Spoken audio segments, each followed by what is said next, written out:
नमस्कार, मी लतिका। आज मी तुम्हाला दोडक्याचं कालवण बनवून दाखवणार आहे। त्यासाठी बघा दोडका घेतलेला आहे। दोडक्याचं काय करणार आहे, स्वच्छ धुवून ह्या शिरा काढून घेणार आहे।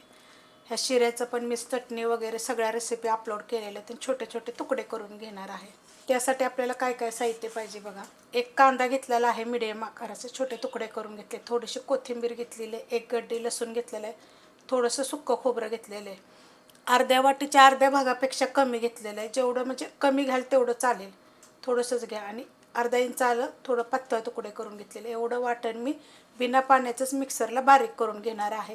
हवा असेल तर तुम्ही थोडासा कांदा भाजला तरी चालू शकते, खोबरं भाजलं तरी चालेल, पण मी कच्चंच टाकणार आहे। बारीक करून घेतलेलं आहे, पाण्याचा वापर बिलकुल मी केलेला नाही आहे।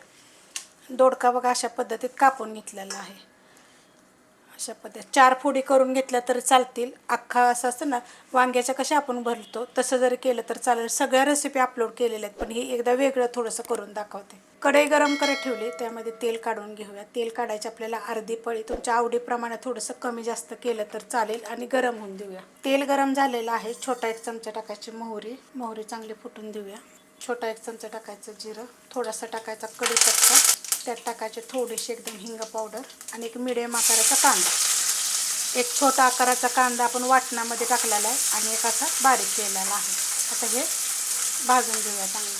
कांदा हलकासा भाजलेला आहे। आता हे जे वाटण केलं होतं ना, हे सगळं आपण काढून घेऊया। वाटण मी काढून घेतलेलं आहे। आता ह्याला हलकंसं परतून घेऊया। हलकंसं मी परतून घेतलेलं आहे। एक मिडियम आकाराचं टोमॅटो। आता ह्यातली एखादी गोष्ट जर तुम्हाला आवडत नसेल का नाही, तर नाही टाकली तरी पण चालेल। चवीप्रमाणे मी मीठ आत्ताच टाकणार आहे आणि एक 2 मिनटं मीडियम गॅसवर परतून घेणार आहे। मस्त असं परतून घेतलेलं आहे। गॅस करणार आहे बारीक। ह्याच्यामध्ये आपण मीठ तर टाकलं होतं, तर ह्यामध्ये टाकणार आहे कांदा लसूण मसाला 1.5 चमचा। तुमच्या तिखटाप्रमाणे जो खाता तो मसाला वापरला तरी चालेल। कमी जास्त तिखट जसं लागेल तसं। मिरची पावडर जरी टाकली तरी पण चालू शकते। मस्त असं परतून घेतलेलं आहे। आता ह्याच्यामध्ये हा दोडका टाकायचा, परतून घेते। मस्त असं बघा परतून घेतलेलं आहे मसाल्यामध्ये चांगलं। ह्याच्यामध्ये तुम्हाला पाहिजे असेल तर तुम्ही 1 चमचा छोट्या आकाराचा किंवा अर्धा चमचा जिरे धने पावडर, गरम मसाला पावडर हे पण टाकू शकता। थोडीशी हळद टाकू शकता। कांदा लसूण मसाल्यामध्ये माझं सगळं आहे, त्यामुळे मी टाकलेला नाही आहे। ह्याच्यामध्ये 3 चमचे मी शेंगदाण्याचं कूट भाजून चांगलं कुटून घेतलेलं आहे, ह्या चमच्याच्या मापाने हलवून घेते। मस्त असं परतून घेतलेलं आहे। त्याच्यामध्ये आता आपल्याला पाणी टाकायचं, तर मी कोमट पाणी करून घेतलेलं आहे। साधं पाणी जरी टाकलं तरी पण चालू शकतं। मिक्स करून घेते। पाणी टाकल्यानंतर मी मिक्स करून घेतलेलं आहे व्यवस्थित एकदम। गरम पाणी टाकलं की नाही की लगेच उकळतं, कधी पण जास्त वेळ लागत नाही मग भाजी बनवायला। त्यासाठी बारीक गॅसवर आपण जेव्हा फोडणी टाकायला लागतो ना, तर साईडला पाणी ठेवायचं। मिक्सरच्या भांड्यामध्ये मी थोडंसं पाणी घेतलेलं आहे, ते पण मी गरमच पाणी घेतलेलं आहे, गार पाणी नाही घेतलेलं।